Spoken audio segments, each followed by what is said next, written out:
Hi friends, welcome to my channel. நம்ம இன்றைக்கி சின்ன மருமகள் சீரியலில் இன்றைய எபிசோடை பார்க்கலாம்.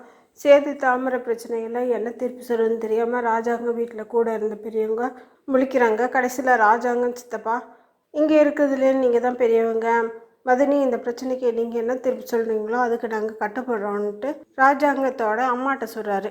இந்த வீட்டில் என்ன பிரச்சனைனாலும் சாமிகிட்ட தான் கேட்போம், இப்பயும் அவர்கிட்ட இதற்கான தீர்வு கேட்கலாம் அப்படின்னு சொல்லிட்டு கருப்பு சாமியாட சொல்கிறாங்க. வீட்டில் உள்ள எல்லாரும் சரியான முடிவு தானே ஏற்றுக்கிறாங்க.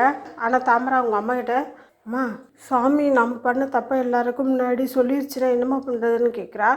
அடிப்போடி கருப்பே ஒரு டுபாக்கூர், அவன் வயிற்று கழுவ சாமி ஆடுறதா சொல்லி இங்கே ஒட்டிகிட்டு இருக்கான், நீ கவலைப்படாத நான் இருக்கேன் அப்படின்னு சொல்லிட்டு மகளுக்கு தைரியம் சொல்கிறாங்க. அடுத்து கருப்பு சாமி ஆட ஆரம்பிச்சதும் சேதுவையும் தாமரையும் முன்னாடி கூப்பிட்றாரு. 2 பேரும் சாமி முன்னாடி வந்து நிற்கிறாங்க. சேதுட்டு மேலே சாட்டப்பட்ட குற்றத்தை ஒத்துக்கிறியான்னு கேட்டதும், சாமி என் மனைவியை தவிர நான் யாரையும் ஏறெடுத்து பார்க்கல, இது ஒரு பொய்யான குற்றச்சாட்டுன்னு என் மனசுக்கு தோணுது அப்படின்னு சொல்லிட்டு சேது சொல்கிறாரு. அடுத்து தாமரையை பார்த்து உண்மையை மட்டும் சொல்லுன்ட்டு சாமி சொன்னதும், சேது தான் என்னை கெடுத்தாரு அதுதான் உண்மைன்னு தாமரை சொன்னதும் சாமி கோபம் வந்துடுது.